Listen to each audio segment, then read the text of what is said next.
1628টা চেয়ারে যারা ছিল সবগুলো দুর্নীতিগ্রস্ত মানুষ।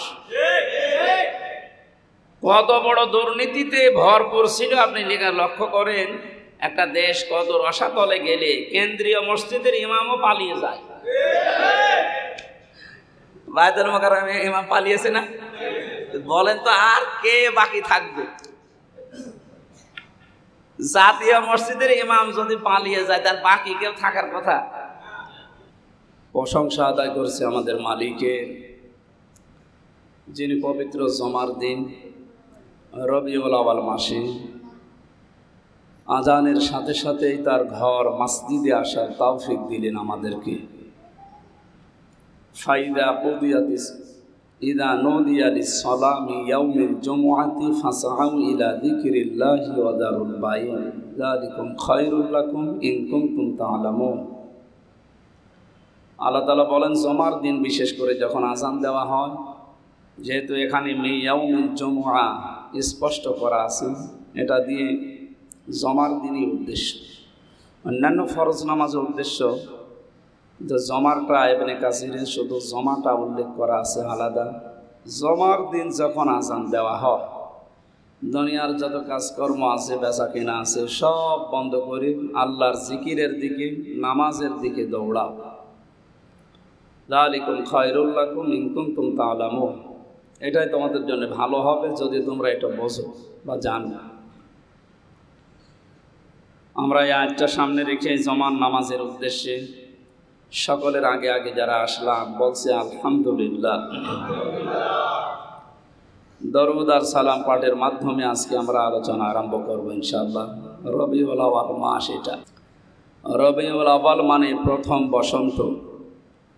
আমরা জানি এ মাসে বিশ্বের মহামানব যিনি মুহাম্মদুর রাসূলুল্লাহ সাল্লাল্লাহু আলাইহি ওয়াসাল্লাম এই পৃথিবীতে আগমন করেছিলেন। আজকে মনে হয় রবিউল আউয়াল মাসের 15 তারিখ না 14 তারিখ। দেখতে দেখতে মাসটা চলে যাচ্ছে। আমাদেরকে রবিউল আউয়াল কিছু শিক্ষা দিতে এসেছিল। আমরা যেটা নিয়ে আনন্দ করছি আসলে ওইটা আনন্দের বিষয় না। এদেশে বিশেষ করে ভারত, বাংলাদেশ, পাকিস্তান এই 3টা দেশে মানুষ আনন্দ করে নবীজির জন্ম নিয়ে। এজন্য নামও দিয়েছে মিলাদুন নবী, জন্মের আনন্দ। তো কারো জন্ম নিয়ে আনন্দ করা লাগবে এমন কথা কোরআন হাদিসে আমি পাইনি। আপনাকে জন্ম নিয়ে আনন্দ না, তার আদর্শ নিয়ে আনন্দ করে। যে আয়াত দিয়ে বেদাতপন্থী যারা এদেশে রাসূলের মেকি মহব্বত যারা দেখায়, মানুষগুলো যে দলিল দেয় সূরা ইউনূসের 58 নম্বর আয়াত দিয়ে, অথচ এখানে যে শব্দগুলো দেওয়া আছে এটার দ্বারা কোরআনে কারীম উদ্দেশ্য। কোন কোন মুফাসসির নবীজিকে উদ্দেশ্য করেছে, তো ব্যাপকভাবে না, ব্যাপকভাবে এখানে কোরআন উদ্দেশ্য। আল্লাহ পাক বলেন, কুল বিফাদলিল্লাহি ওয়া বিরহমাতিহি ফাবিযালিকা ফালিয়াফরাহু হুয়া খায়রুম মিম্মা ইয়াজমাউন। হে নবী, আপনি বলুন, তামাম পৃথিবী যা গেইন করে, যা অ্যাচিভ করে, যা অর্জন করে, যা পেয়ে খুশি আছে, আমি আল্লাহ যত কিছু দিয়েছি তার ভেতরে উত্তম সম্পদ মানুষের জন্য কোরআনে কারীম। সুতরাং কোরআন যারা পেয়েছে তারা যেন খুশি হয়, আনন্দ করে। ফাবিযালিকা ফালিয়াফরাহু হুয়া খায়রুম মিম্মা ইয়াজমাউন। তামাম পৃথিবীর তুলনায় আমি আল্লাহর কাছে কোরআনে কারীম শ্রেষ্ঠ সম্পদ। কোরআন নিয়ে আনন্দ করার অর্থ কি কোরআন মাথায় নিয়ে নাচানাচি করা নাকি? এর ভেতরে যে বিধানগুলো আল্লাহ দিয়েছেন এগুলো ব্যক্তি, পরিবার, সমাজ, রাষ্ট্রে বাস্তবায়নের মাধ্যমে আল্লাহকে দেখানো, এটার নাম আনন্দ। আমরা সেই জন্মের পর থেকে অনেকে শুনছি যে নিয়ামত পেলে শুকরিয়া আদায় করো, তাহলে নিয়ামত বেড়ে যাবে। কিভাবে এটা? আমাদের দেশের মানুষ আমরা জানি একেবারে গলা পর্যন্ত খেয়ে, এরপরে খাবারের পরে মিষ্টি খাওয়া সুন্নত, তার মানে আরো খাবার চাই। মরণ খাওয়া খেয়ে একটা ঢেকর তুলে মানুষ বলবে আলহামদুলিল্লাহ, হয়ে গেল। এটা তো নিয়ামতের শুকরিয়া আদায়ের একটা বাক্য। কেউ যদি নিয়ামতের শুকরিয়া আদায় করতে চাই, লাইন শাকারতুম লাযীদান্নাকুম, লামে তাকিদ নুনে সাকিলা, আল্লাহ তাআলা গ্যারান্টি দিয়েছেন, অবশ্যই আমি তোমাদের নিয়ামত বাড়িয়ে দেব যদি শুকরিয়া আদায় করো। তো শুকরিয়াটা কিভাবে আদায় হবে? তাফসিরে আয়াতে মুফাসসির লিখেছেন, হাক্কানিতে আছে 3টা পদ্ধতি। কেউ যদি কোনো নিয়ামত পেয়ে শুকরিয়া আদায় করতে চায়, পদ্ধতি কয়টা? জবাব দেবেন কয়টা? 1 নম্বরে আপনাকে স্বীকার করা লাগবে মুখে যে হ্যাঁ এটা নিয়ামত। এই যে আগস্ট মাসের 5 তারিখে যে নিয়ামতটা আল্লাহ আমাদেরকে দিলেন, এটা যে নিয়ামত এখনো অনেকে মানতে চায় না। এটা নিয়ামত না? নিয়ামত তো এদেশের 100 জনের 14 জন যারা এটা চায়নি তাদের কাছে না, বাকি 100 জনের 28 জন এখনো পাগলামি করছে অনেকে। 100 জনের 58 জন মানুষ আমরা এত খুশি। আমার মনে হয় আমার এই ছোট মেয়েটা যখন হয়েছিল ওই সময় যে খুশি হয়েছিল, 5 তারিখে আমার তার চাইতে বেশি আনন্দ লেগেছে। কি অবস্থায় ছিলাম বলেন তো, একটা স্বাধীন দেশে পরাধীন হয়েছিলাম। ডক্টর মোহাম্মদ ইউনূস উনি ক্ষমতা নেওয়ার পরে, দায়িত্ব গ্রহণ করার পরের দিন সম্ভবত ঘোষণা দিয়েছিলেন এদেশে অন্যান্য ধর্মীয় অনুষ্ঠান যেভাবে বিনা বাধায় বিনা পারমিশনে মানুষ পালন করে নিরাপত্তার সাথে, 96% মুসলমানের দেশে আমরা বাস করি, আল্লাহর কোরআনের কথাগুলো বলার জন্য কারো অনুমতি নেওয়ার প্রয়োজন নেই, আরো নিরাপত্তা দেওয়া হবে ইনশাআল্লাহ। এই কথাটা শোনার জন্যই তো আমরা ছিলাম। কোরআনে কারিমে আল্লাহ জানিয়েছেন, ওয়া কালিমাতুল্লাহি হিয়াল উলিয়া, আমার কথা থাকবে উপরে। অথচ 15.5 বছর এবং এর আগেও কিছু সময় আমরা দেখেছিলাম আল্লাহর কথা উপরে নিয়ে ওখানে আন্দাজে উল্টাপাল্টা জিনিস লাগিয়ে রাখে। অথচ এখন ডক্টর মোহাম্মদ ইউনূসের মাথার উপরে লেখা আছে লা ইলাহা ইল্লাল্লাহু মুহাম্মাদুর রাসূলুল্লাহ। আমরা তো এইটাই চাই, কোরআন যেটা চাই আমরা এইটা পেলে আনন্দ, এইটা পেলে আমরা খুশি। কোরআনের বাইরে যেটা থাকবে সে যেই হোক আমরা নারাজ। এই যে গতকালকের মনে হয় রিপোর্ট একটা বেরিয়েছে, 100 জনের 14 জন এদেশে এখনো আনন্দিত হতে পারে না এই দ্বিতীয় বিজয় দিবসে। 100 জনের 28 জন এরা খুব তাড়াহুড়া করছে, না যে যাই করে করুক গা, আমাদেরকে তাড়াতাড়ি থালা হাতে দিন। 100 জনের 58 জন যারা আছে খুশি খুব বেশি, এরা বলছে না আমরা যৌক্তিক সময় দিতে চাই, কারণ এই সমস্ত জায়গাগুলো সংস্কার না করে যদি আবার আপনি থালা হাতে নিতে চান, ও দেখা যাচ্ছে যে 15 বছর যা হয়েছে দিনের ভোট রাতে হয়ে যাবে। বৈষম্য বিরোধী ছাত্র আন্দোলনে যারা জীবন দিয়ে শহীদ হয়ে গেলে প্রায় 1000-এর উপরে, এখনো 2700-এর উপরে হাসপাতালের বেডে কাতরাচ্ছে যারা জীবন দিয়েছে। আমি কয়েকদিন আগে শহীদ আবু সাঈদের কবরে গিয়েছিলাম, রংপুরে শহীদ মুগ্ধর কবরে গিয়েছিলাম। এই জায়গাগুলো দেখে এসে এনারা যে স্বাধীন করে আমাদেরকে দেশটা উপহার দিয়ে গেলেন, এখন এই যে কোরআনের কথা বলতে আর 14 জায়গায় অনুমতি নেওয়া লাগে না। এরপরে যাদের কাছে অনুমতি নেওয়া লাগতো, এ কি মানুষের ভেতরে পড়ে? আমার তো ওগুলো মানুষ মনে হয় না, যারা আল্লাহরও ভুল ধরে। আপনারা জানেন 3টা বছর আমি জেলে ছিলাম, রিমান্ডে ছিলাম যে কয়েকদিন। আমাকে যারা রিমান্ডে জেরা করত এরা মুসলমান নামে। এই কাউন্টার টেরোরিজমের এখানে ছিল দায়িত্বে আসাদুজ্জামান, কি সুন্দর নাম দেখেছি, জামানার বাঘ। আসাদুজ্জামান মানে কি? যুগের বাঘ। এই লোকটা আল্লাহর ভুল ধরছে না, এই আল্লাহর এটা ঠিক হয়। এরপরে আর একজন অফিসার পেয়েছিলাম, বিশ্বনন্দিত মুফাসসির কোরআন শহীদ আল্লামা দেলাওয়ার হোসাইন সাঈদী রহমতুল্লাহ আলাইহি। তার সাথে এক মহিলা যুবতী মেয়ের কণ্ঠ লাগিয়ে, ওরা কিভাবে কি এডিটিং করে জানি না, ওগুলো এসে আমার শোনাচ্ছে, দেখে তোমাদের বড় হুজুর যদি এরকম চরিত্রহীন হয় তাহলে ছোট হুজুরগুলো কি? ওদের দৌর্বশক্তি ছিল অনেক ভেতরে। আপনি কোনো আলেমকে ধরে মেরে ফেলবেন, মেরে ফেলেন, কিন্তু তাকে জেল জরিমানা মেরে ফেলার আগে এমন এমন দোষ তার উপরে চাপিয়ে দেয় যেন পরবর্তী প্রজন্ম বোঝে যে বড় হুজুরে যদি এই হয় তো ছোট হুজুর আরো 2 নাম্বার ওর কাছে যাওয়া যায়। এই দুর্বেশন দিনই তারা এগিয়ে যাচ্ছে। আল্লাহ হঠাৎ করে ছেদ কেটে দিয়েছে।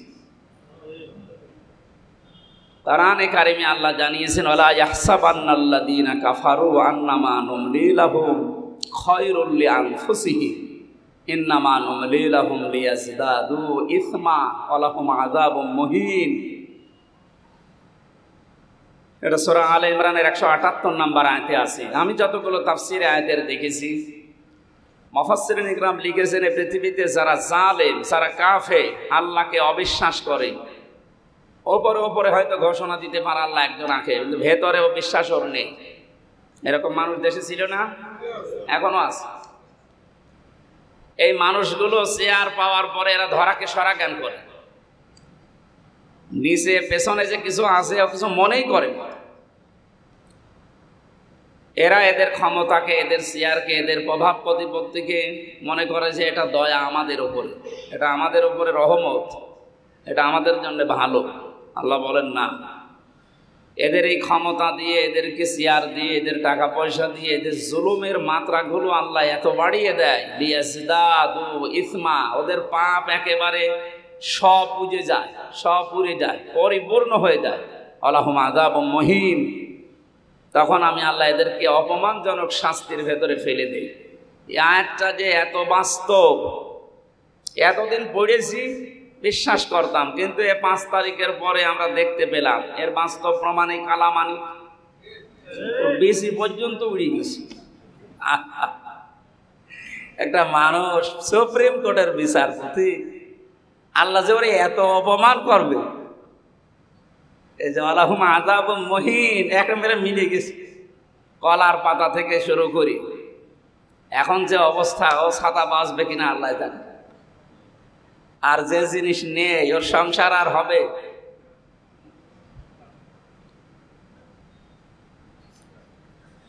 যেদিন ওরে কলা পাতায় দেখেছি আর পরের দিন শুনলাম যে ওর বিসি নেই, সেই দিন আল্লাহকে বলেছে, মাবুদ এই 15.5 বছর যত অত্যাচার, জুলুম, নির্যাতন আমরা পেয়েছি, তুমি যদি আর এই পৃথিবীতে কিচ্ছু না দেখাও আমার কোনো আফসোস নেই। অন্তত এই কালামানিকের যা দেখলাম, আমি পড়ে আছি জেলখানায়, আর ওই 116 জনের তালিকা করে আলেমদের আমার নাম আছে, অথচ আমি পড়ে আছি জেলখানায়। কত বড় শয়তান চিন্তা করেছে, পাপ পরিপূর্ণ করে ফেলেছে, আল্লাহ শেষ পর্যন্ত আর ছাড় দেয়নি। তা আমরা যে কথা বোঝাতে চাচ্ছি, নিয়ামতের শুকরিয়া আদায়ের যে মাধ্যমগুলো আমরা দেখতে পাই দেশে, এইটা নিয়ামতের শুকরিয়া আদায়ের একটা বাক্য। আপনাকে বলা লাগবে যে হ্যাঁ এটা নিয়ামত।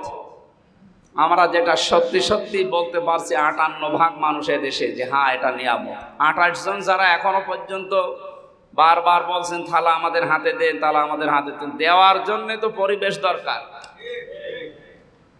এক লোক বিয়ে করে বাসর ঘরে বউ রেখে একটু বাইরে গেছে, দাদি শাশুড়ি এসে বলছে দেখো আমার কিন্তু পতি চাই। দাদি শাশুড়ি আপনি আমার সময় দেবেন? কিছুক্ষণ পরে শাশুড়ি এসে বলছে আমার নাতি চাই। ঠিক আছে আপনি আমার সময় দেন, কেবল আসলাম। দেবর আর ননদ এসে বলছে ভাবি আমাদের ভাতিজা চাই। ঠিক আছে। স্বামী এবার এসে বলছে তুমি কি করবা জানি না, আমার কিন্তু বেবি চাই। বউ মুখ তুলে বলছে তোমরা কি সব পাগলের বংশ? আমি কেবল আসলাম, এখনো কিছুই হয়নি। এরপরে 10 দিন 10 মাস 10 দিন যাবে, তারপরে তো নাতি পতি ভাতিজা বেবি। তা আমি কি ওগুলো ডাউনলোড করে নিয়ে আসবো? আমাকে সময় দিচ্ছেন না। আমরা যে 100 জনের 28 জন এখন যারা আছে জেনারেলে, এরা যে থালা চাচ্ছে এত তাড়াতাড়ি কেন? আমি তো সময় দে, 10 মাস 10 দিন যাক, বাসর তো হবে। তারপরে 1628টা চেয়ারে যারা ছিল সবগুলো দুর্নীতিগ্রস্ত মানুষ। কত বড় দুর্নীতিতে ভরপুর ছিল আপনি লক্ষ্য করেন। একটা দেশ কত রসাতলে গেলে কেন্দ্রীয় মসজিদের ইমামও পালিয়ে যায়। বায়তুল মুকাররমে ইমাম পালিয়েছে না? বলেন তো আর কে বাকি থাকবে? জাতীয় মসজিদের ইমাম যদি পালিয়ে যায় তার বাকি কেউ থাকার কথা? এইরকম পরিবেশ তৈরি করা, সেখান থেকে তো অন্তত ওনাদের যে বৈষম্য বিরোধী ছাত্র আন্দোলনের 9টা দফা ছিল, তার ভেতরে অন্যতম দফা এটা যে আমরা সংস্কার চাই। কয়েকদিন আগে আমার মামলা সব খারিজ করে দিয়েছি, বেকসুর খালাস, আমার কোনো দোষ নেই, আদালত এটা জানিয়েছে। আমি দেখলাম, আমি তো ওই সময় ছিলাম এজলাসে দাঁড়িয়ে, বিচারপতি যিনি আছেন উনি এইগুলো দেখার পরে বলছে কি দেখে বিচার করবো, এর ভেতরে কোনো মাল নেই, বলো যা সব খালাস করে দিল। আমি বলতে গেলাম যে মাননীয় আদালত, এইটা তো এই 3 বছর আপনার কাছে ছিল, এই 3 বছর বহুবার মামলা আপনার এই আদালতে উঠেছে, কিন্তু আপনি বলেছেন না, হবে না। হঠাৎ করে আপনি কি দেখলেন যে একেবারে সব বেকসুর খালাস করে দিচ্ছে? উনি এইটাই বলতো যে হুজুর আমার হাত বাঁধা। কি বাঁধা? এখন আমার হাত খোলা আছে, এখন অন্তত ন্যায় বিচার করতে আর বাধা নেই, আর আমরা এটাই চাই। এদেশে কারো হাত বাঁধা থাকবে না, সবার হাত আবু সাইদের মতো খোলা থাকবে ইনশাআল্লাহ।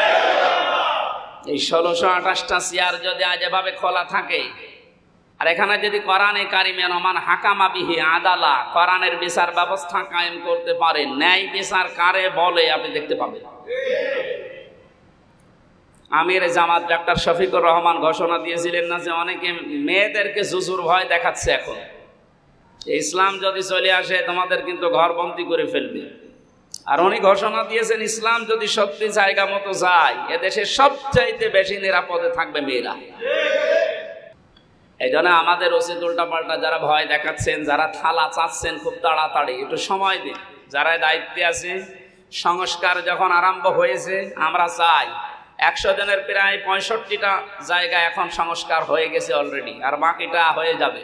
যারা দায়িত্বে আছে, আপনারা জানেন খুব দূরদর্শী পরিপূর্ণ মানুষ এই লোকটা, কথা বলে কম, কিন্তু 2-1টা কথা যদি বলে একেবারে ছিঁড়ে যায়। আপনি কি মনে করছেন বুড়ো মানুষ 84 বছর বয়স কি করবে? কি করবে মানে এখনো ওনার যে তীক্ষ্ণ বুদ্ধি, তীক্ষ্ণ মেধা, বক্তব্যগুলো শোনেননি জাতির উদ্দেশ্যে ভাষণ দেওয়ার সময়? আমার তো মনে হয় ওনার এক একটা পয়েন্ট আমার এক একটা ওয়াজের মতো। আমি 1-1.5 ঘন্টা যা ওয়াজ করে ওর এক পয়েন্টের ভেতরে তাই আছে। সুতরাং ওনারা যখন দায়িত্ব নিয়েছেন, ডিস্টার্ব না করে আমরা সময় দিই। যারা ডিস্টার্ব করছেন আপনারা থামবেন। আপনাদেরকে কারা ডিস্টার্ব করাচ্ছে আমরা জানি। যে আনসার দিয়ে কিছুদিন ডিস্টার্ব করার চেষ্টা চালিয়েছিল। আনসার মানে কি? সাহায্যকারী। কি সাহায্য করলেন এই 16 বছর? এতদিন আপনার কোনো দাবি দেওয়া ছিল না, হঠাৎ করে এখন চাকর দিয়েছে। 42,000 আনসার নিয়োগ হয়েছে, তার ভেতরে 32,000 সব ওই আল্লাহর ওলির এলাকা। আমরা যে এখনো 63টা জেলার মানুষ আছি, আমরা কি ঘাস কাটবো? আমরা মানুষ না এদেশে? এই যে বৈষম্যগুলো তৈরি করেছিল, আমরা চাই সংস্কার যখন চলছে 1628টা চেয়ারের কেউ যেন বাকি না থাকে, সবগুলো জালেমের দোসরেরা। এদের কারণে জালেমরা জুলুম করতে সাহস পেয়েছে। এদের সবগুলো পাল্টানো হোক। এই জায়গাগুলোতে যারা এতদিন বৈষম্যর শিকার হয়ে ওএসডি হয়েছিল, ওই মানুষগুলোকে এনে ওখানে রিপ্লেস করে এদেশ দাঁড়িয়ে যাবে, কোনো অসুবিধা নেই। খালি বাইরের টাকাগুলো আনতে দেন। বহু টাকা পাচার হয়ে আছে, যারা টাকা আনার চেষ্টায় আছে, আমরা চেষ্টা চালাচ্ছি, দেখতে পাচ্ছি যে ওনারা পারবে। 4 ভাগের 3 ভাগ প্রায় প্রসেসিং হয়ে গেছে, যে টাকা বাইরে থেকে চলে আসবে। যারা টাকা আনতে পারবে না তাদের বউ ছেলে মেয়ে রাষ্ট্রের কাজে লাগাতে হবে, কারণ তারাও এই জুলুমের থেকে অনেক কিছু ফায়দা নিয়েছে। আমাকে গ্রেপ্তার করার পরে আসাদুজ্জামান এই যে পাশে কাউন্টার টেররিজমের দায়িত্ব ছিল, ঘোষণা দিয়েছিল 10 লাখ টাকা দেন, নাই তো 50টা মামলা দেব।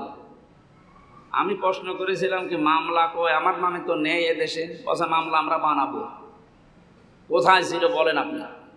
মামলা ওরা বানাবে নিজেরা, 50টা 50 জেলায় দেবে। মামুনুল হককে যেমন দিয়েছিল, আজকে নারায়ণগঞ্জে, কালকে কুমিল্লা, আজকে খুলনা, এদিকে চট্টগ্রাম, সারাদিন খালি দৌড়াদৌড়িতে শেষ। ওনারে তো দিয়েছে 34টা, আমারে বলেছিল 50টা দেব। শেষ পর্যন্ত বাবা টাকাও দিয়েছে, 10 লাখ চেয়েছিল, 8 লাখ পর্যন্ত দিয়েছে। টাকাও নিয়েছে, আবার নতুন করে মামলাও দিয়েছে, আবার রিমান্ডেও নিয়েছে। আর অত্যাচার তো এখানে অত্যাচারের বহু জায়গা আছে। আয়না ঘর শুধু নাম শুনছি যে ব্যারিস্টার আরমান আমান আজমিকে রেখেছিল। হ্যাঁ, আয়না ঘর তো আছে, ওটা ভয়ঙ্কর জায়গা। এখানেও আয়না ঘর আছে। কোনো জায়গা যেন আর বাকি না থাকে, যারা আছে এই নিরপরাধ মানুষকে সব ছেড়ে দেওয়া হোক। এখানে বহু মানুষের কান্নার আওয়াজ আমি পেয়েছি মাটির নিচে। আমার চোখ কালো কাপড় দিয়ে বেঁধে রেখে, হাত পেছনে হ্যান্ডকাপ দিয়ে বেঁধে, মাজায় দড়ি দিয়ে প্রায় 11 ঘন্টা টাঙিয়েছি। মাটিতে আমার পা রাখতে দেয়। শেষ পর্যন্ত আমার বলেছে আকিস গ্রুপের বিরুদ্ধে, 8 দিনের বিরুদ্ধে এবং জামাতি ইসলামের বিরুদ্ধে কথা বলা লাগবে। যদি না বলে ম্যাজিস্ট্রেটের কাছে যেয়ে আপনার বউ তুলে নিয়ে আনবে। তখন আমার বাচ্চার বয়স 7-8 মাস। কোথায় পৌঁছিয়েছে ওদের চরিত্র! এখনো পর্যন্ত যদি ওই সমস্ত জালেমদের দোষররা দায়িত্বে থাকে, ও চেয়ারগুলো ঠিক রাখবে। এই জন্য চাই যে এগুলো খুব তাড়াতাড়ি সংস্কার হোক। নিয়ামতের শুকরিয়া আদায়ের প্রথম মাধ্যমে আপনাকে কোনো নিয়ামত পেলে বলা লাগবে যে হ্যাঁ এটা নিয়ামত, আমরা এটা বলি। 5 তারিখের পর থেকে আজকের এই 20 তারিখ পর্যন্ত যা পেয়েছি এটা কি বলেন তো? নিয়ামত। আপনার কি স্বীকার করতে অসুবিধা আছে? না। নিয়ামত পেয়ে শুকরিয়া আদায় না করলে আবার আল্লাহ কেড়ে নেবে। 2 নম্বরে আপনার অন্তরের ভেতরে একটা আলাদা আবেশ আসবে, আলাদা আনন্দ পাবেন, যেটা আমরা পাই, জালেমরা তো পাবে না। আল্লাহ পাক বলেন অনুনাজ্জিলু মিনাল কুরআনি মা হুয়া শিফাউ ওয়া রাহমাতুল লিল মুমিনিন ওয়া লা ইয়াজিদুজ যালিমিনা ইল্লা খাসারা। সূরা বনী ইসরাঈলের 82 নম্বর আয়াতে আল্লাহ জানিয়েছেন এই কোরআন নাযিল করার ধারাবাহিকতায় এমন এমন বিধান আমি দিয়েছি যেটা মুমিনদের জন্য রোগ মুক্তির কারণ হবে। আর জালেম যারা, কোরআনের বিধান যদি তাদের কাছে যায় তাদের কোনো উপকার হবে না, শুধু ক্ষতি বৃদ্ধি হবে। এই জন্য কোরআনের নিয়ম নীতি দেখেন একটা একটা করে আস্তে আস্তে আসতেছে। আজকে ধর্ম উপদেষ্টা আহ্বান জানিয়েছেন বাংলাদেশের সর্বোচ্চ জায়গায় যিনি এখন আছেন, ডক্টর মোহাম্মদ ইউনূস। আমরা আশা করব 96% মুসলমানের এই দেশে উনি যেহেতু প্রধান দায়িত্বে আছেন, উনি যেন নবীর সুন্নাত দাড়িটা রেখে দেন। এই ঘোষণায় এতদিন দেওয়া কারো পক্ষে সম্ভব ছিল? অন্তত আল্লাহ একজন আলেমকে এখানে নিয়েছে, খুব বিচক্ষণ মানুষ, ডক্টর আফাম খালিদ হোসেন। আল্লাহ তার হায়াতে তাজ্জেবা সিহাতে কুল্লিয়া দান করুন। উনি যে আহ্বান জানিয়েছেন, আমরা আশা করব যে আমাদের প্রধান উপদেষ্টা উনি এটা রাখবেন। কেন তিনি তো একজন মুসলিম এবং নবীর নামে তার নাম, হযরত ইউনূস আলাইহিস সালাম। একজন বিপদে পড়েছিল, তো ভাই ইউনূস পড়বে, তাও পড়তে পারে না। ইউনূস পড়বো, ইউনূসে তো আমার মাথার উপরে, দোয়া ইউনূসও পড়া বাদ। তাহলে পড়বে কি? দোয়া ইউনূসের বিপরীতে যা আছে হরে কৃষ্ণ হরে রাম, ওটা পড়লে তার ঈমান থাকবে? আমরা আনন্দ পেয়েছি, বুকের ভেতরে মনের ভেতরে একটা আলাদা আবেশ আমাদের আছে। 3 নম্বরে এই নিয়ামতের সর্বশেষ শুকরিয়া আদায়ের মাধ্যম হচ্ছে এটা, যেটার কারণে আপনি এটা পেলেন, এইটা তার পূর্ণতায় পৌঁছিয়ে দেওয়া লাগবে। বৈষম্য বিরোধী ছাত্র আন্দোলনে যারা নেতৃত্ব দিয়েছে, এখন দিচ্ছে, ভবিষ্যতেও যারা দেবে, আমি অনেকের সাথে এখন আলোচনায় আছি। সারা বাংলাদেশের প্রতিটি জেলায় আমাকে দেওয়া লাগছে, আর এখানে প্রধান অতিথি এনারাই থাকছে। কালকেও ফরিদপুরে বৈষম্য বিরোধী ছাত্র আন্দোলনের যারা সমন্বয়ক তারা ছিল, তারা আহ্বান জানিয়েছে, আমাদের ভাইরা বোনেরা জীবন দিয়েছে, এটা এদেশের সবাইকে নিয়ে কাজ করা লাগবে। এবং আমরা যেহেতু 96% এদেশে মুসলিমদের যে নিয়ম কানুন আল্লাহ দিয়েছে, এগুলো আমরা এই দেশে কায়েম করে আমরা দেখাতে চাই।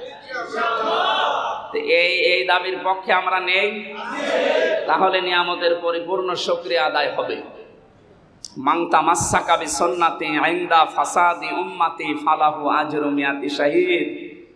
আল্লাহ রাব্বুল আলামিন জানিয়েছেন নবীজির মাধ্যমে, বিশ্বনবী বলেন, আমার উম্মতের যখন দুরবস্থা চলবে, এখন উম্মতের অবস্থা ভালো না দুরবস্থা? বলেন, কঠিন অবস্থা চলছে।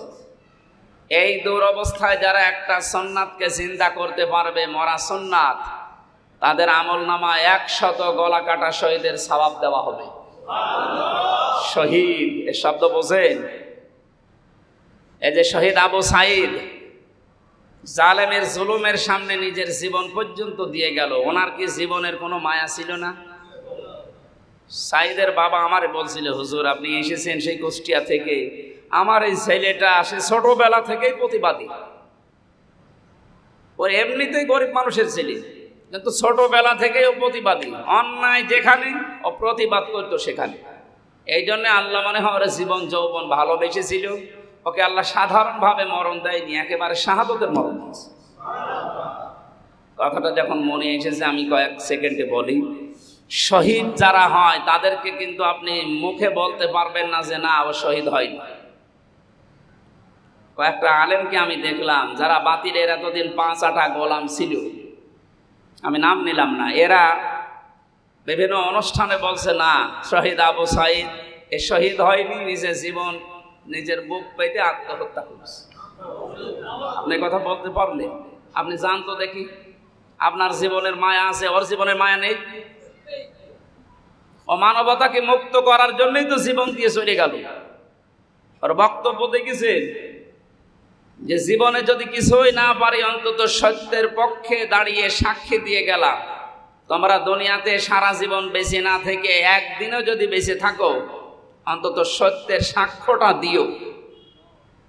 এই কথার দ্বারা প্রমাণ হচ্ছে তার জালেমের জুলুমের বিরুদ্ধে জীবন দেওয়ার, এই যে প্রতিবাদ করার।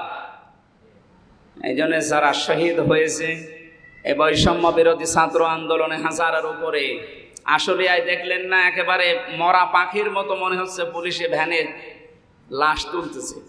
শুধু তুলে শেষ করেনি, আগুন লাগিয়ে পুড়িয়ে শেষ করে দিয়েছে। যারা এর সাথে জড়িত, যেই দল যেই গোষ্ঠী, একটা দলকে নিষিদ্ধ করার জন্য এর চাইতে আর বড় প্রমাণ পৃথিবীতে দরকার নেই। বিবিসি এবং আল জাজিরা রিপোর্ট দিয়েছে, এটার ভিডিও ডকুমেন্টারি করেছে যে মানুষ এত নিচে নামে কি করে ক্ষমতার কারণে।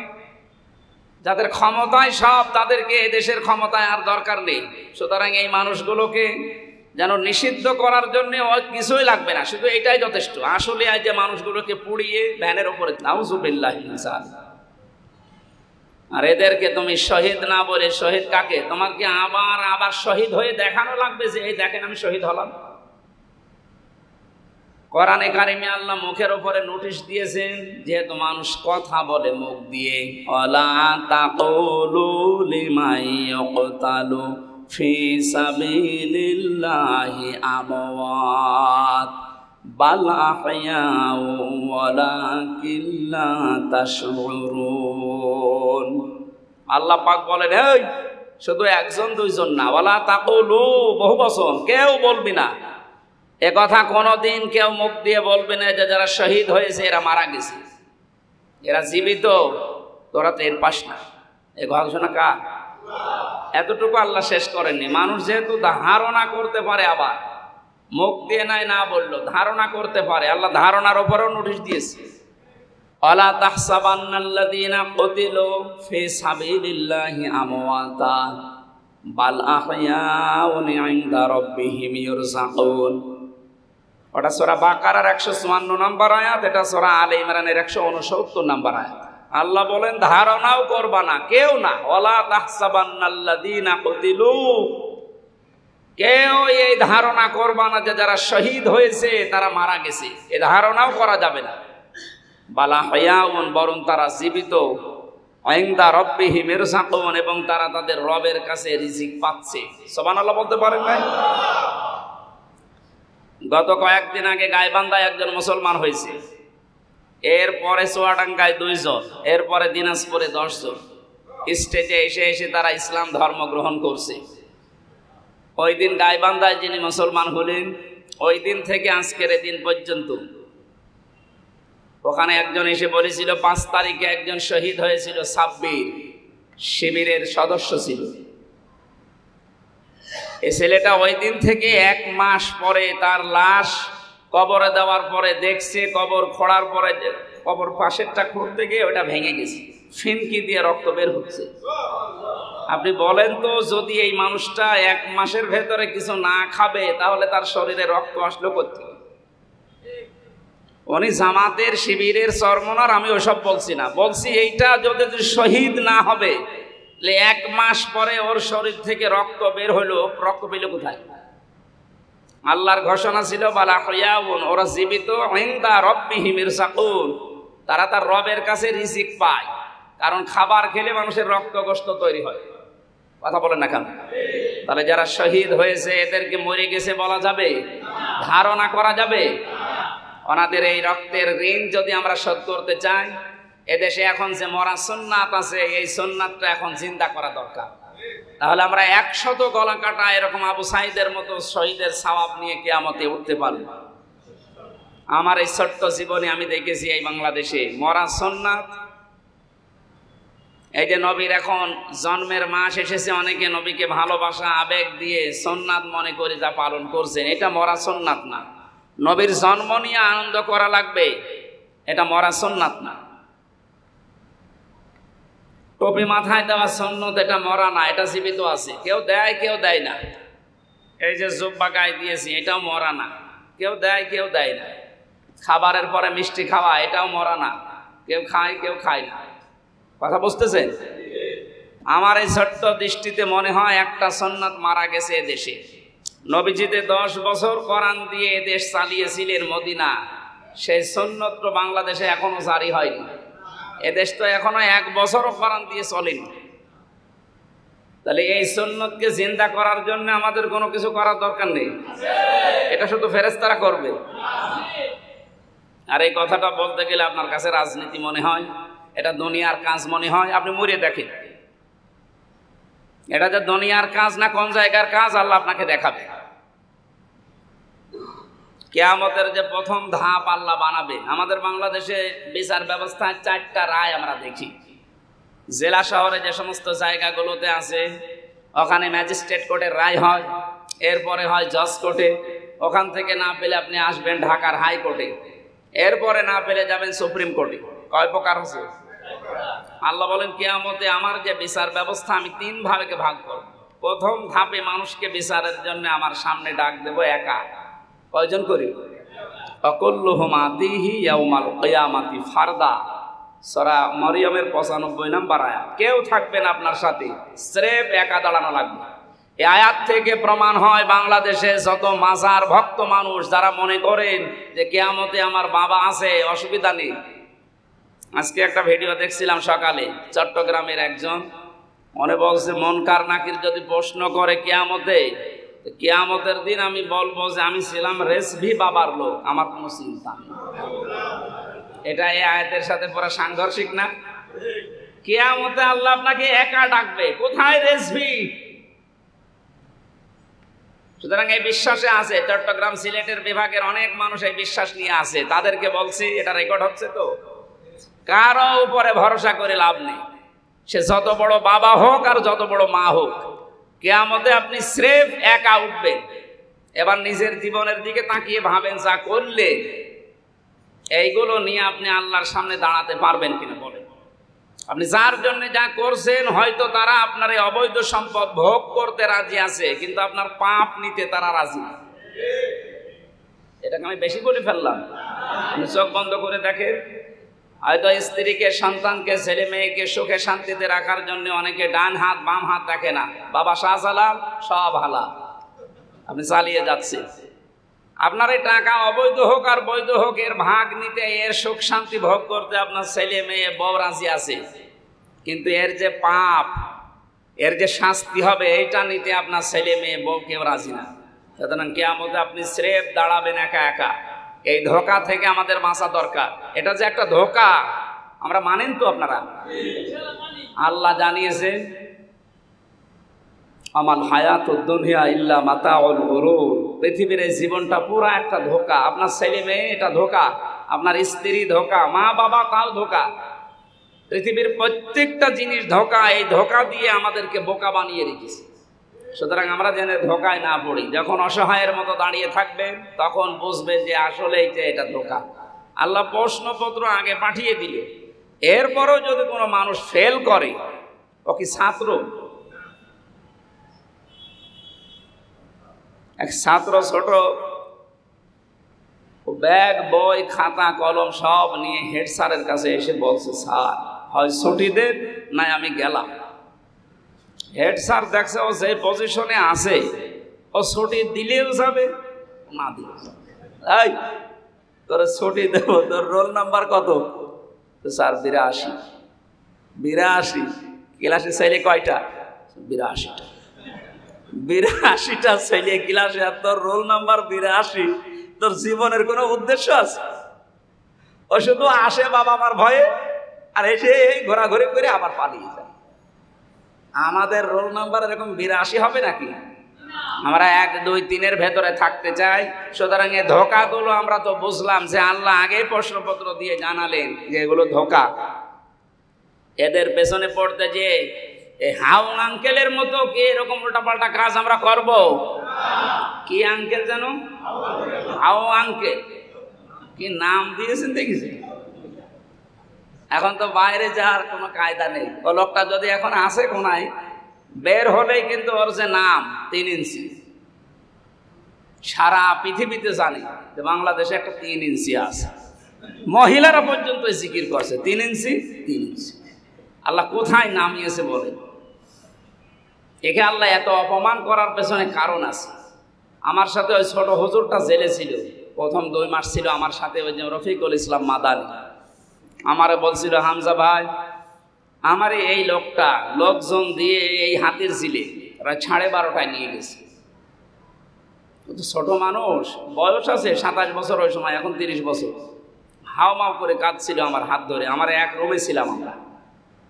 আমারে বলছে নিয়ে গেল আমার হাতের ঝিলে, 2 দিকে রাস্তা ব্লক করে দিয়ে আমার পুরা শরীরের সব কাপড় চোপড় খুলেছে, কিচ্ছু উলঙ্গ করি। একটা সিগারেট আমার হাতে ধরিয়ে দিল, আর একটা কোথা থেকে অর্ধ উলঙ্গ একটা মেয়ে লোক নিয়ে এসে আমার পাশে দাঁড় করিয়ে ছবি তুলতে আরম্ভ করল। বলছে এইটা আমরা সকালে ছেড়ে দেব, যে হুজুরের চরিত্র এরকম। যে এত অসহায় লাগছিল নিজের কাছে যে আমি কোন অবস্থায় আছি, আর এটা যদি সকালে ছড়িয়ে যায় কি মনে করবে দেশের মানুষ বলেন। এক এসআইকে ডাক দিয়ে বললাম যে ভাই, আপনারা যা করছে এটা কি হারুন স্যার জানে? জানে না মানে? উনি তো করাচ্ছে, উনি এগুলো আমাদের করাচ্ছে, জানে না মানে?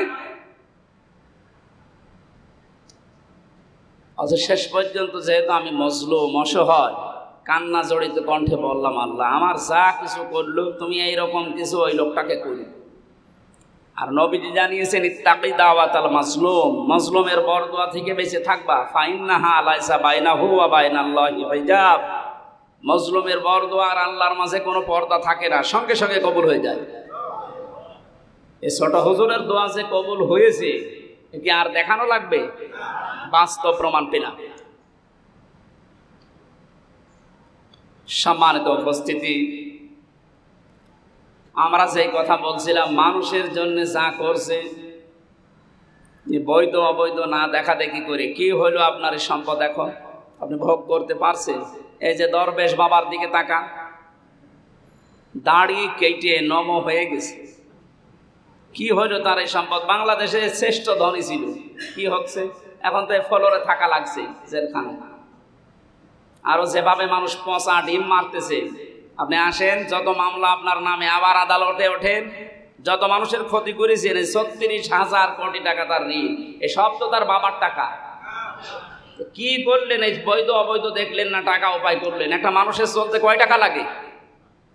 আল্লাহ তো এই জন্য গরুর দিয়েছে, এটা কিন্তু ধোকা, সাবধান থাকবা। কিয়ামতে আপনি যখন একা উঠবেন, স্রেফ কেউ থাকবে না, বলেন আপনার এই 60, 70, 80 বছরের জীবনে যা করলেন, নিজেকে এখন মিলান তো, যে আপনি সত্যি আল্লাহর সামনে দাঁড়িয়ে হিসাব দিতে পারবেন? না, পারবেন। আমারে যদি বলে আল্লাহ যে হামজা তোরে আমি 2024 সালের আগস্ট মাসের 31 তারিখ পর্যন্ত মাফ করে দিলাম, যা তোর কোনো হিসাব দেওয়া লাগবে না, শুধু সেপ্টেম্বরের 1 থেকে 20, এই 20 দিনের হিসাব দিয়ে তুই জান্নাতে চলে যাবি। আমার 20 দিনের হিসাবে এখনো কন্ট্রোল করা সম্ভব হয়নি। আপনারা পারবেন না? আপনারা পারবেন। আপনারা 70-72 রাকাত নফল নামাজ পড়েন। গত পরশুদিন ছিলাম নারায়ণগঞ্জ। কি আল্লাহর বলি বলেন তো, ফরজ নামাজ পড়ে কিনা আমি জানি না, তোর 70-75 রাকাত নাকি ও তাহাজ্জুদ নামাজ পড়ে।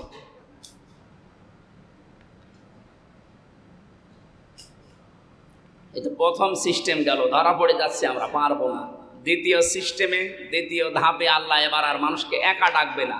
আল্লাহ এবার মানুষকে ডাকবে ইয়াউমা নাদউ কুল্লা উনাসিম বিইমামিহিম।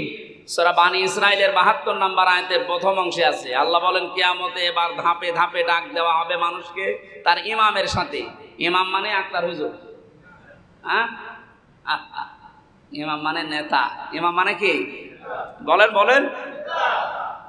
এটা যাক ধর্ম উপদেষ্টা যিনি দায়িত্বে আছেন, ঘোষণা অলরেডি দিয়েছেন গত কয়েকদিন আগে, এতদিন যাই করেছেন, এখন আর ইমাম মানে যে নেতা এটা আমরা সামনে দেখতে চাই।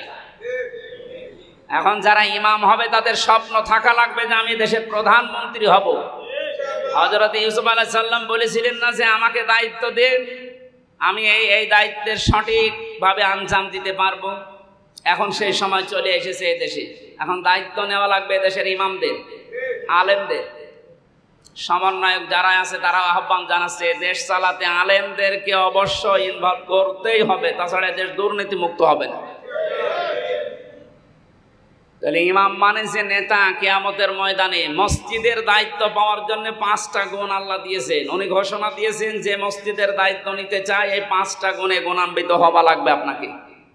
আপনি ফরজ নামাজ পড়েন না আর মসজিদের সভাপতি হয়ে বসে আছেন, আপনার জন্য মসজিদের সভাপতি হওয়া জায়েজ নেই। সূরা তাওবার 18 নম্বর অনুযায়ী 5টা গুণ যাদের ভেতরে নেই তাদের জন্য আল্লাহর ঘরের দায়িত্ব নেওয়া জায়েজ নেই। অথচ সারা বাংলাদেশের অবস্থা তাকান, একটা গুণ ওর ভেতরে নেই, আল্লাহকেও বিশ্বাস করে, অথচ মসজিদের সভাপতি আর ক্যাশিয়ার হয়ে বসে আছে, না দিলে আবার রাগ করে। তোমরা শুক্রবার শনিবার ছুটি পাও আর এদের ছুটি লাগে না? সারা বাংলাদেশে এখন এই নিয়ম করা হচ্ছে যে এদেরকে অন্তত মাসে 5 দিন ছুটি দেওয়া লাগবে। 4টা শুক্রবার আর শনিবার আমরা ছুটি চাচ্ছি না, অন্তত মাসে 1 দিন, তার মানে 5 দিন ছুটি দেওয়া লাগবে। ওদের পরিবার নেই, সংসার নেই। এবং পশ্চিমবঙ্গে একটা হিন্দু, এটা মমতা ব্যানার্জি, মুসলমান কি, সে যদি রাষ্ট্রীয়ভাবে মসজিদের ইমাম আর মুয়াজ্জিনদের বেতন দিতে পারে তো এ দেশকে আমরা ফকির হয়ে মরেছি। 96% মুসলমান এখানে বাস করে। এদেশের ইমাম, খতিব, মুয়াজ্জিনকে রাষ্ট্রীয়ভাবে টাকা দেওয়া যাবে না, মানে শুধু যে টাকা এ দরবেশের টাকাগুলো পড়ে আছে এ টাকাগুলো নিয়ে আসে। আপনি লক্ষ্য করেছেন 36,000 কোটি, 32,000 কোটি টাকা লেগেছিল পদ্মা সেতু বানাতে। তার মানে ওই টাকা হলে আর একটা সেতু বানিয়ে আরো 4,000 কোটি টাকা থেকে যাবে। যাটা টাকা আত্মসাৎ করেছে এই টাকাগুলো এখন নিয়ে আসেন, এদেশে অন্তত 100 বছর ইমাম মুয়াজ্জিনদেরকে দিয়ে চালানো যাবে, কোনো অসুবিধা নেই। তাহলে তখন আর কেউ এই পেট মোটা ভড়ি মোটা এসে বলতে পারবে না, এ কথা বলার ক্ষমতা আর আপনার থাকবে না, কারণ দায়িত্ব নিয়েছে রাষ্ট্র। আর এইটাই আল্লাহর নিয়ম, নাকি এই নিয়মটা আমি বানালাম? কিয়ামতে যেহেতু আপনি আপনার নেতার সাথে উঠবেন, আগে থাকবে সামনে নেতা, এরপরে পেছনে আপনি। আপনার বিবেককে আমি প্রশ্ন করছি, মসজিদ তাতে কি? মসজিদ থেকে নবীজি রাষ্ট্র পরিচালনা করতেন। এই জন্য এই যে যেখানে বসে আছি মেম্বার, মেম্বার মানে কি? মেহরাব, এটা অস্ত্র রাখার জায়গা। তো অস্ত্র রাখে মানুষ কোথায়? আমরা মনে করি অস্ত্রাগার আছে, এটাও একটা অস্ত্রাগার। যেখান থেকে অস্ত্র রাখা যায় সেই জায়গায় রাষ্ট্র পরিচালনার কথা বলা যায় না? তা আপনি তো আমি চোখ লাগিয়ে দেখছি জাহান্নামে যাচ্ছেন, যার পেছনে আছেন বলেন তো এই লোকটা আপনার সামনে থাকবে কিয়ামতে। আপনি যাকে আদর্শ মানেন, যাকে ভোট দেবেন বলে আপনি আশা করে আছেন, যাকে নেতা মানেন, আপনি স্লোগান দেন যার পেছনে পড়ে, এই লোকটা সামনে থাকবে, পেছনে আপনি। কিয়ামতে আল্লাহ যদি ওরে দেখে কি মনে হবে বলেন? এই আইনমন্ত্রী আনিসুলকে যেদিন ধরে, ওর পাশেই তো দরবেশ ছিল, এমন অবস্থা ওরা চিনতে পারে। আনিসুল বলছে আমারে ধরবেন মানে ওই দরবেশ, কিসের দরবেশ? ও তো মাঝি না, আনিসুল সালমান। দরবেশ রে আমরাই চিনতে পারছি না, ওর বউ তো চিনতে পারবে না। কি অবস্থা করেছিল। এইরকম সোরাত সিরাত নিয়ে যদি কিয়ামতে দরবেশ দাঁড়ায়, ওর পেছনে আপনি থাকবেন, কারণ আপনি স্লোগান দিতেন। এই কথা বলেন না কেন? যারে প্রশাসন চিনতে পারছে না, কিয়ামতের দিন আল্লাহ ওরা চিনতে পারবে যে কি কোনটা, এই এতদিন কি ছিল আর এখন কি দেখছে। এখন বলেন, এই লোকটা যদি সামনে থাকে আপনার কি মনে হচ্ছে? এরে দেখে আল্লাহ কি মাফ করবে আপনার মনে হয়? শুধু এরে না, এরকম যারের চরিত্র আছে সোরাত সিরাতি চেনা যায় না, আর ভেতরের অবস্থা এত বাদ দিলাম। এদের চরিত্র যে এত নিচে নামতে পারে, আপনি আমারে দেখলেন না, আমারে বলছে আপনার বউ তুলি নিয়ে আনবেন। বলেন, ওদের চরিত্র আছে? আমি এদেশে একটা পরিচিত মানুষদের ভেতরে একজন নাকি? এদেশে যদি 100 জন মানুষ চেনা জানা থাকে, তার ভেতরে হামজা একজন না? ও পেটের ভেতর থেকেও বাচ্চারা বলে আসে যে না, হামজা একজন আছে। তো এইরকম মানুষেরকে যদি এই আচরণ ওরা করতে পারে, তো ওদের চরিত্র কোথায়? আর সেই লোক থাকবে আপনার সামনে, আর তার পেছনে আপনি। ওরে দেখে ওর সোরাত সিরাত চরিত্র সব শেষ। ওরে দেখে আল্লাহ যদি রাগ হয়, আপনার পর্যন্ত যাবেন। আপনি হিয়ালিপনা ইয়ারকি এগুলো তামাশা মনে করেন না। কিয়ামতে এগুলো ঘটবে, কোরআনে আল্লাহ লিখে দিয়েছেন, সেইগুলো আমি শোনাচ্ছি। এই জন্য বলছি আপনি ঠিক করেন, যাকে মানেন এই লোকটা দেখেন, যাকে দেখলে অন্তত আল্লাহর ভালো লাগে। এরকম মানুষ দেশে নেই? ডাক্তার শফিকুর রহমানের দিকে তাকালে আমার মনে হয় আল্লাহর কথা মনে হয়। কি আপনি তাকান না তার দিকে? দেখেন, অথচ লোকটা জেনারেল শিক্ষিত মানুষ, একটা ডাক্তার। তার সোরাত সিরাত চরিত্র তো আছে, তার চরিত্র আমি ছিলাম তার পাশে, আমি দেখেছি তার এবাদতের যে মাত্রা, এই লোকটার এবাদতের যে মাত্রা, তার যে অ্যাক্টিভিটিস আল্লাহর প্রতি, মানে তাওয়াক্কুল এবং ইখলাস ভেতরে, এগুলো তো বাদই দিলাম, আছে 100 ভাগ। বাকি ওনার যে সোরাত সিরাত, এ দেখলেই তো আমারই মন ভরে যাচ্ছে। যারে দেখলে আল্লাহর কথা মনে হয়, ওইটা আল্লাহর ওলি। এর পেছনে যদি আপনি থাকেন, কিয়ামতে আল্লাহ যদি ওনার পেছনে আপনাকে দেখেন, ওনারে দেখে আল্লাহ ভালো লাগবে, শেষে আপনার দিকে তাকাবে না, বলবে যা মাফ করে দিলাম। এই জন্য আমাদের উচিত হচ্ছে এই দেশটা 10 বছর কোরআন দিয়ে চলুক, এটা একটা মরা সুন্নাত, এখনো জিন্দা হয়নি। এইটা কায়েম করার জন্য আমরা চেষ্টা চালাচ্ছি। এই জন্য আল্লাহর আইন এই দেশে কায়েম করার জন্য চেষ্টা করা, এটা ফরজ। কায়েম করাই লাগবে, এটা ফরজ না। চেষ্টা করে যাও, হলে ভালো, না হলে অসুবিধা নেই। আমরা যেহেতু এ দেশের মালিক না, আমরা হচ্ছি কামলা। আমরা এই জমিনের মালিক, আমরা খাদেম, আল্লাহ দাস। আমরা চেষ্টা করে যাব, হলে ভালো, না হলে আমাদের বেতন দেওয়া লাগবে। আমাদের বেতনের নাম জান্নাত। বেতনের নাম কি? এই জন্য এই দেশে দিন কায়েমের চেষ্টা করে যাওয়া, এটা ফরজ, নামাজের মতো ফরজ। কারণ নামাজের চাইতেও বেশি। দিন কায়েম না থাকলে আপনার নামাজ পড়েও আপনি শান্তি পাবেন না, কোরআনের কথা বলেও শান্তি পাবেন না। এই যে 15 বছর দেখলেন না, 14 জায়গায় অনুমতি নেওয়া লাগতো, আর এখন কোনো অনুমতি নেই, তাও তো এখন কায়েম হয়নি। আর কায়েম হয়ে যাক, তখন রাষ্ট্রীয়ভাবে কোরআন প্রচারের মাধ্যম তৈরি করা হবে। অনেককে মনে মনে ভাবছে এখনো যে এটা যদি কায়েম হয়ে যায়, তখন আমি যে একটু লাল পানি মানি খাই, আমি যে একটু ডাইল মাইল খাই, আমি একটু বিড়ি সিগারেট খাই আকিসের, এইগুলো কি হবে? এগুলো কি হবে? এবার শোনেন, পরিবেশ আল্লাহ কোরআনে কারিম যদি এদেশে আসে, এমন ভাবে তৈরি হয়ে যাবে, এই মসজিদের ভেতরে যারা আছে বিড়িখোর মানুষ নেই? আকিসের বিড়ি খান কারা? একটু দেখি। থাক, ঠিক আছে, খান, ওটাই খুব বেশি অসুবিধা নেই। বাবা শাহজালাল আমাদের জন্য হালাল না, খান। এখন এই যে বিড়ি যে লোকটা খায়, এই লোকটা তো এখন মসজিদে এসেছে, এই লোকটার তো নেশা আছে, একে এখন বিড়ি ধরাতে পারবো? বলেন বলেন। যাদের এই বাবা মাবা খাওয়ার অভ্যাস আছে, ওরা কি এখানে এসে বাবা খেতে পারবে? ওর নেশা আছে, ওর পেশা ওইটা। কিন্তু মসজিদের যে পরিবেশ, এখানে এসে আপনি তো খেতে পারবেন না, কারণ এটা একটা রহমতের জায়গা। পৃথিবীর যত জায়গা আছে, সবচাইতে বড় রহমতের জায়গা কোনটা? মসজিদ। কেন? আল্লাহর ঘর এটা। এখানে প্রবেশ করার প্রথমে আপনি বলা লাগে আল্লাহুম্মা আফতাহলি আবওয়াবা রাহমাতি, হে আল্লাহ, তোমার রহমতের যত দরজা আছে সব খুলে দাও। তার মানে রহমত পেতে হলে আশা লাগবে আপনাকে কোথায়? নাকি মাজারে? মাজারে যাবে? মাজারে রহমত নেই, মাজারে নাই, এই রহমত আছে মসজিদে। এই পরিবেশটাই আল্লাহ এভাবে রহমত দিয়ে সাজিয়ে রেখেছেন। এই জন্য এখানে আসলে আপনার মন চাবে না যে একটু ডাল খায়, একটু বাবা খায়, একটু লাল পানি খায়, একটু সিগারেট খায়, যদিও আপনার নেশা আছে।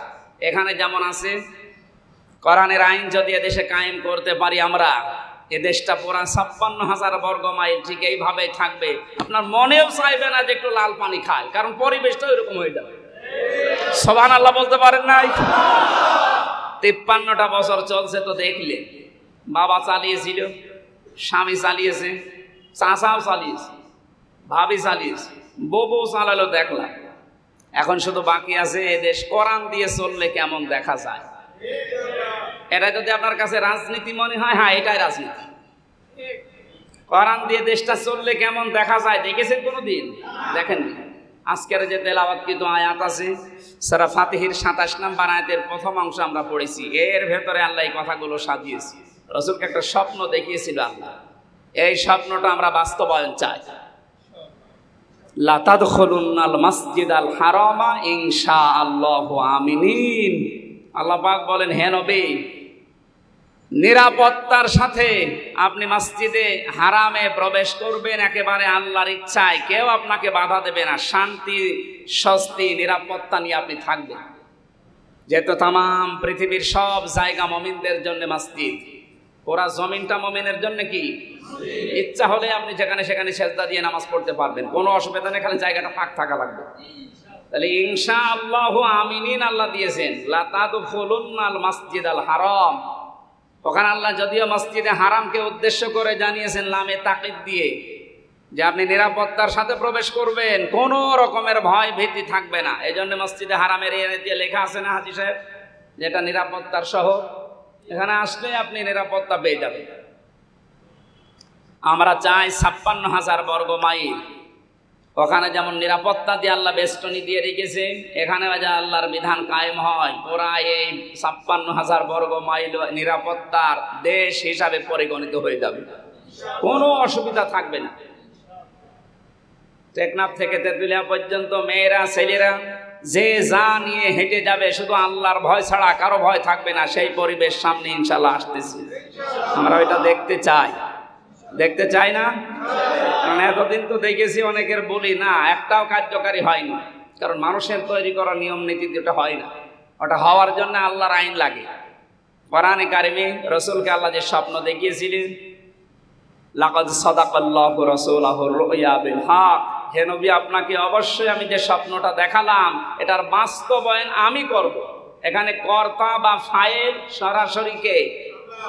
লাকাদ শব্দ দিয়ে আল্লাহ আয়াত আরম্ভ করেছেন। সুতরাং এখন তো নবী নেই, নবী আছে। আমি শেষ করছি, খুব গুরুত্বপূর্ণ বিষয়। আল্লাহ যে বললেন রাসূলাহু বিল হক, রাসূলাহুর রুয়া বিল হক, রাসূলকে আমি স্বপ্ন দেখিয়েছি, এই স্বপ্নকে আমি সত্যে বাস্তবায়ন করবই। এটা করার দায়িত্ব দুনিয়ার মানুষের না, কার? আল্লাহ নিজে দায়িত্ব নিচ্ছে। যেহেতু রাসূল এখন নেই, আছে? রাসূলের নায়েব আছে না? আলেম ওলামা রাসূলের নায়েব, উত্তরাধিকারী, ওয়ারিস। রাসূল স্বপ্ন দেখলে আল্লাহ যদি বাস্তবায়ন করে, তার নায়েবরা যদি স্বপ্ন দেখে, ওটা বাস্তবায়ন করবে না? সুতরাং রাসূলের নায়েব যারা এদেশে স্বপ্ন দেখেছে, এখন দেখছে। কোরআনের পাখি স্বপ্ন দেখেছিল যে ইঁদুরের গর্ত পাবে না জালেমরা, ঠিক স্বপ্ন বাস্তবায়ন হয়ে গেছে। এখন জালেমরা ইঁদুরের গর্ত পায় না। কোথায় থাকবেন আপনি? অনেক স্বপ্ন দেখেছিল শুধু নাড়া দেওয়া হবে, দিল্লি গিয়ে পড়বেন, ঠিক স্বপ্ন বাস্তবায়ন হয়ে গেছে। ওনারা আরো আর একটা স্বপ্নের কথা জনগণকে জানিয়েছেন, যে জালেমদের নাকের ডগায় পথ পথ করে কালেমার পতাকা উঠবে। এই স্বপ্নটাও বাস্তবায়ন হতে যাচ্ছে ইনশাআল্লাহ। কারণ নবীদের স্বপ্ন আল্লাহ যেমন বাস্তবায়ন করে দেখিয়েছে, নবীর নায়েবদের স্বপ্ন আল্লাহ দেখাবে। আর ওই আশায় আমরা আছি। আল্লাহ যেন আমাদের আশাটা নিরাশা করে না দেয়, ধ্বংস করে না দেয়, নষ্ট করে না দেয়। ওনার কাছে আমাদের বড় আশা। কোরআনে কারিমে আল্লাহ জানিয়েছেন, এই যে সূরা মরিয়মের 2 নম্বর আয়াত কি? হে আল্লাহ, আমি তোমাকে ডেকে কোনোদিন ব্যর্থ হইনি। আমরা মন থেকে আশা করছি আল্লাহ চর্ম চোখে যেন দেখতে পারি যে এই দেশটা তোমার কালাম দিয়ে চলছে। এটা একটা মিনি জান্নাত হয়ে যাবে।